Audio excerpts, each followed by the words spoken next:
two colleagues, Joan and Peter, organising a Christmas dinner for their office staff. First, you have some time to look at questions 1 to 5.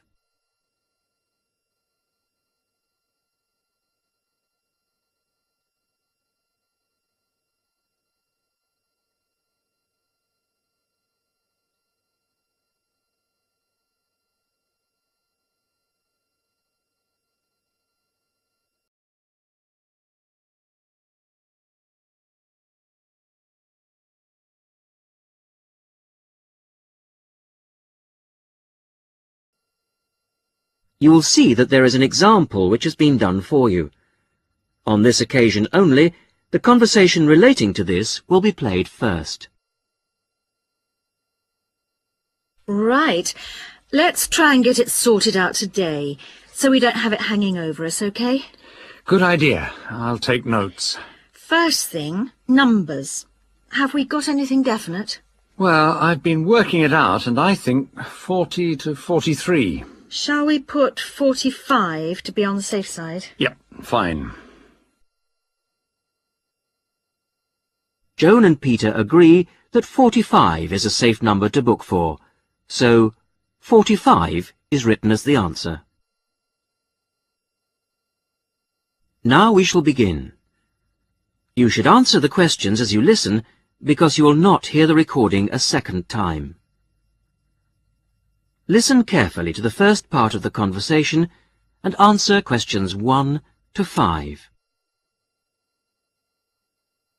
Right. Let's try and get it sorted out today, so we don't have it hanging over us, OK? Good idea. I'll take notes. First thing, numbers. Have we got anything definite? Well, I've been working it out, and I think 40 to 43. Shall we put 45 to be on the safe side? Yep, fine. Dates. Well, that's straightforward. The last working day before Christmas, which is December the 21st. Which is going to be pretty difficult to book at Christmas. So we'd better think of 2 or 3 places, just to be on the safe side. Well, last year's was hopeless. The Red Lion, wasn't it? Yeah. We ought to go for something more expensive, 'cause You gets what you pay for. That new Indian restaurant in Weatherfield is supposed to be excellent. The Rajdoot. Oh, how do you spell that? R-A-J-D-O-O-T. And it's bound to be packed. Well, let's put that down as the first choice and have some backups. What about the Parkview Hotel as a second choice? Yes, that's always reliable. Parkview Hotel. And the London Arms, in case. London Arms. I'll call them now if you want. No, I'll do it, Joan. You're really busy. Oh, have you got the numbers? Not for the Rajdoot, but, right, Parkview Hotel. 777192 and London Arms 208657. Great. Before I ring, we'd better just make sure they're within the price range. Up to £15 a head? I think you'll find some people won't be able to go that high. Well, you can't get anything decent under £10. OK. We'll say 12? OK. And we'd better make sure there's good vegetarian food. And a non-smoking section. You know what the boss is like. Don't remind me. I'll let you know as soon as I get anything. Before you hear the rest of the conversation, you have some time to look at questions 6 to 10.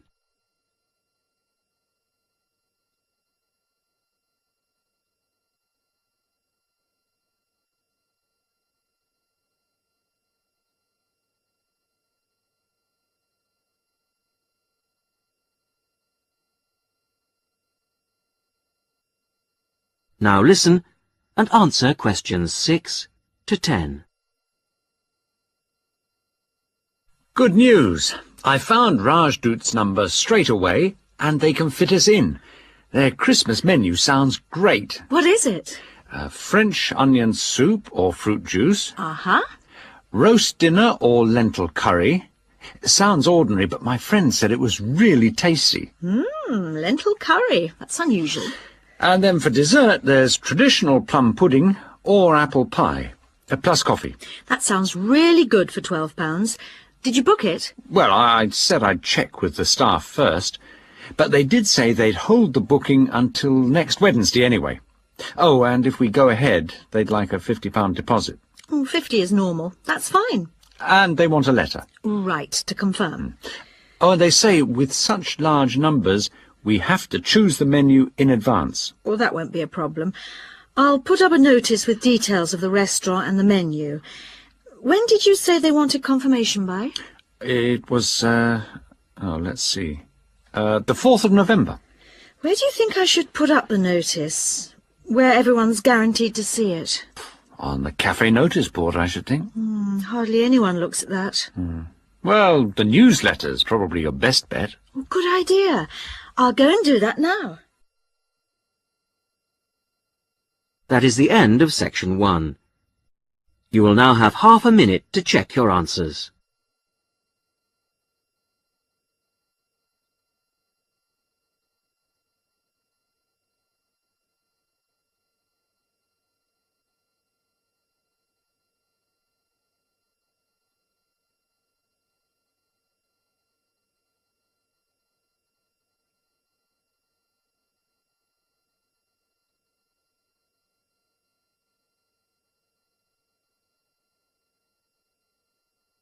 Now turn to section 2. Section 2. You will hear a college tutor asking Julie Brooks, director of a college sports centre, to talk to a group of students about the centre. First, you have some time to look at questions 11 to 16.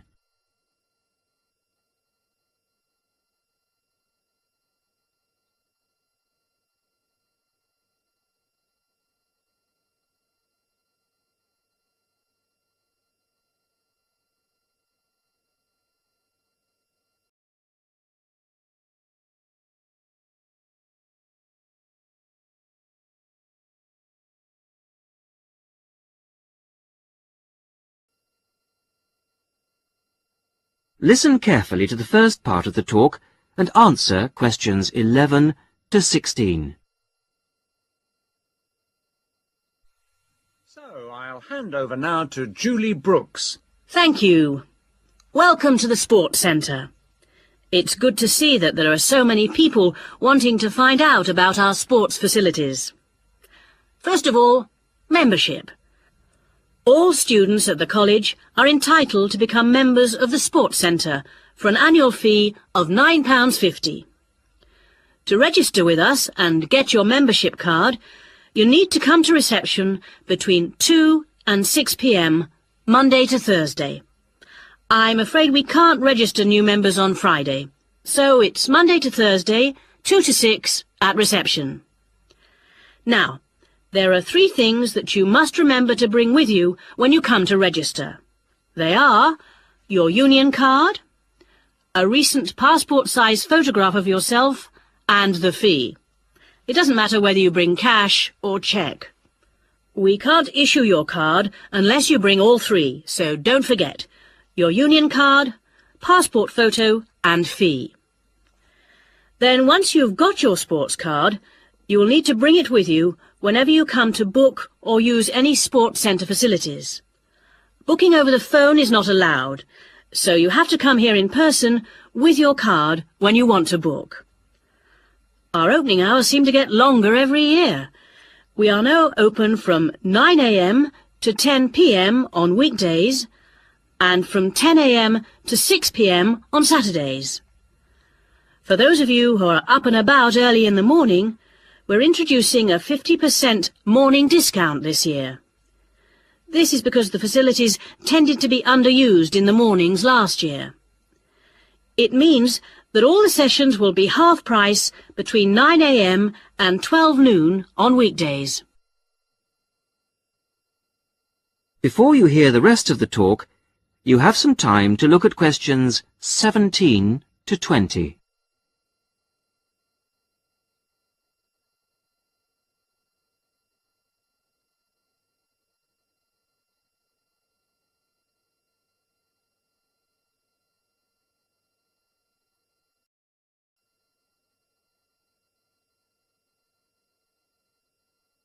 Now listen and answer questions 17 to 20.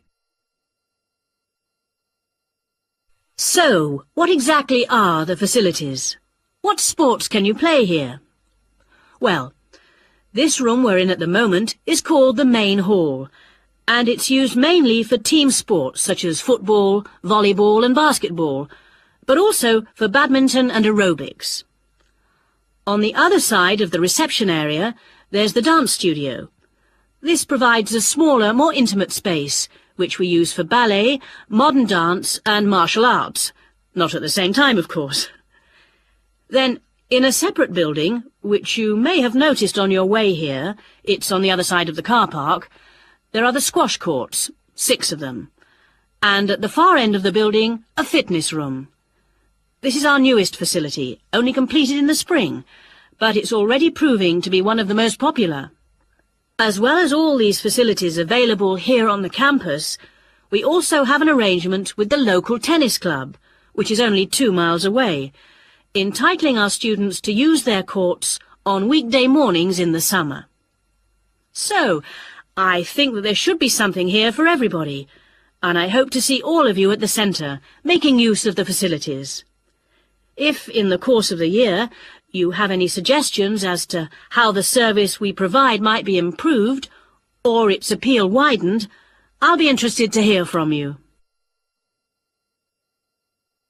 That is the end of section 2. You will now have half a minute to check your answers.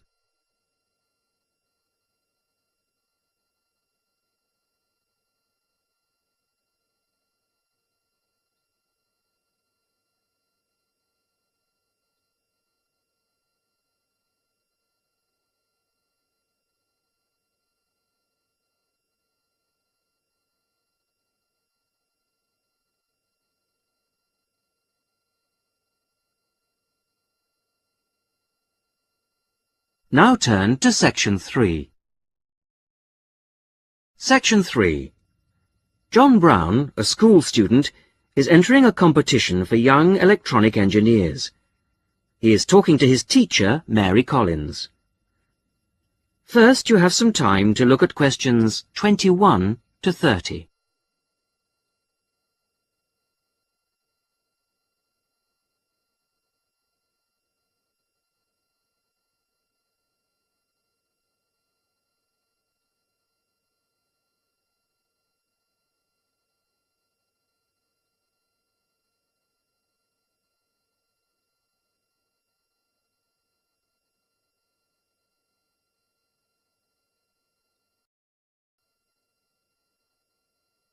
Now listen and answer questions 21 to 30.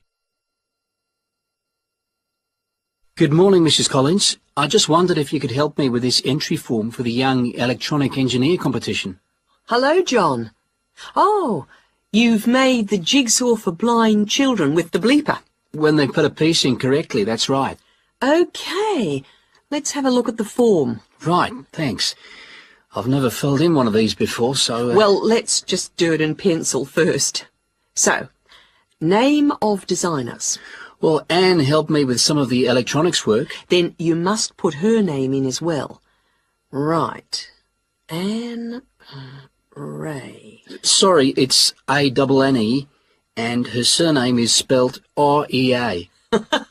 Good start. OK, R-E-A. And age is easy. You're both 16. What have you called the design? Keep it short. What about jigsaw puzzle design for visually handicapped? Too long. Just say blind puzzle. That'll do. OK. Right now, size of equipment? I've got it noted down here. Yes, width is 20 centimetres. OK. Length is 50 centimetres, and then the depth is, well, it's very little. What would you say? I think you can be approximate. I'd say 2.5 centimetres. And the electricity supply? Is it mains operated? No, it isn't. It's actually battery. OK. Right, battery. Fine. OK, it's the next bit that I'm really not sure what to put. Well, special features means what is really new about this, you know, suitable for the group you made it for. Well, it's safe for children. That's fine. Put that in. Okay. And of course, we think it's educational. Yeah, there you are. You've done it. Anything else? Well, I think the price is good. That's probably the most important factor. Okay, cheap price. Which brings us on to the next bit. What's the cost? Well, the pieces we made out of old wood, they cost, $5. And the electrics? They were more expensive, say $9.50. Brilliant. Now, what do they mean by other comments? It's just a chance for you to say anything about the equipment and problems you envisage. Well, we'd really like help with making plastic instead of wooden pieces. Well, put something like, need help to make plastic pieces. Okay. And the other thing is, we'd like to develop a range of sizes. Well, that's fine then, just put that. And the last bit is, when will you send the equipment? Well, we've got a lot of work on at the moment, and we want to get it as good as we can. Well, say 25th of June? Can't we make it later? Well, the last date is the 1st of July. Why not say that? Okay, that's what I'll put. So, that's the lot. That's brilliant. Thanks very much, Mrs. Collins. I'll send it off straight away. Glad to be of help. Very best of luck to you both. Thanks. Bye. Bye. That is the end of section 3. You will now have half a minute to check your answers.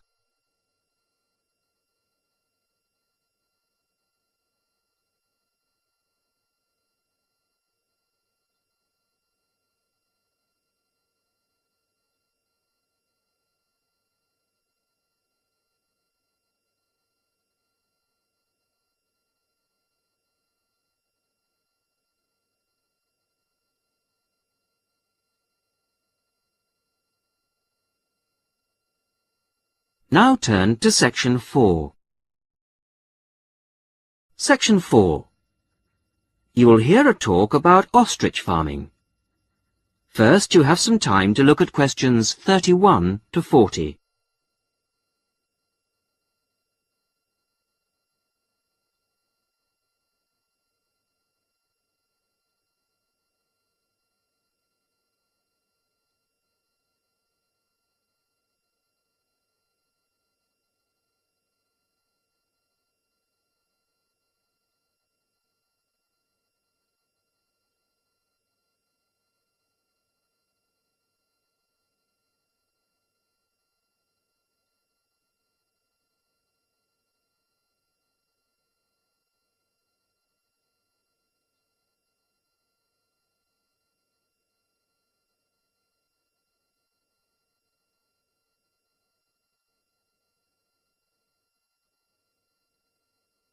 Listen carefully to the talk and answer questions 31 to 40. Today, I'd like to introduce Ted Hunter, who used to rear sheep and poultry, but who is here to tell us about a rather unusual type of livestock that he's been concentrating on in the last few years. Ted Hunter is a member of the Domesticated Ostrich Farming Association, and is here to tell us about the possibilities of breeding and rearing these birds in this country. Thank you, Paula. When you look at international restaurant menus and supermarkets, they all tend to feature the same range of meats: beef, lamb, chicken, pork, that sort of thing. But people are always interested in something different. And we're now finding that farming can bring new types of meat to our tables. The kangaroo is one animal that's now being farmed for its meat and eaten outside Australia, where it comes from. It looks and tastes rather like rabbit, though it's slightly darker in color. But it is rather tough, so that's a problem for some people. Crocodiles are also being farmed for their meat. This is rather like chicken, pale and tender, and it's getting quite fashionable. Some people also find it's rather fatty, but I think it makes a really tasty sandwich. Now, a third type of meat becoming increasingly available, and the one that I think is by far the nicest of the three, is ostrich, which most people say has a similar taste and texture to beef. However, it's much better for you than beef, as we'll see later. Most people think of ostriches as wild animals, but in fact, ostriches have been farmed in South Africa since around 1860. At first, they were produced for their feathers. In Africa, they were used for tribal ceremonial dress, and they were also exported to Europe and America, where they were made into ladies' fans and used for decorating hats. Later, feather fans and big decorated hats went out of fashion, but ostriches were still bred, this time for their hide. This can be treated to produce about half a square meter of leather, very delicate, fine stuff of very good quality. At the same time, some of the meat was used for biltong, the air-dried strips of meat popular in South Africa as a sort of fast food. However, recently there's been more and more interest in the development of ostrich farming in other parts of the world, and more people are recognizing its value as a food source. Ostrich meat is slightly higher in protein than beef, and much lower in fats and cholesterol. It tastes good, too. A series of European taste tests found that 82% of people prefer ostrich to beef. And one ostrich produces a lot of meat, from around 30 to 50 kilograms, mostly from the hindquarters of the bird. Farmed ostriches don't need African climates, and in fact, ostrich farming is now becoming well established in other parts of the world. However, setting up an ostrich farm isn't something to embark on lightly. Mature breeding birds are very expensive. Even a fertilized ostrich egg isn't cheap, so you need quite a bit of capital to begin with. Then the farmer needs special equipment, such as incubators for the eggs. The young chicks are very dependent on human minders and need a lot of attention from the people looking after them. In addition, ostriches can't be intensively farmed. They need space and exercise. But in spite of this, they make good farming sense. A cow produces only one calf a year, whereas a female ostrich can lay an egg every other day. And because the farmers can use incubators and hatched chicks are nourished well and protected from danger, the failure rate on farms is very low indeed, and almost all the fertilized eggs will hatch out into chicks, which will in turn reach maturity. This is very different from the situation in the wild, where the vast majority of chicks will die or be killed before they grow up into mature ostriches. So it's possible, once the initial outlay has been made, for the farmer to be looking at very good profit margins indeed. Ostrich farming is still in its early days outside Africa, but we hope that ostrich meat will be freely available soon, and before long will be as cheap as beef. That is the end of section 4. You will now have half a minute to check your answers.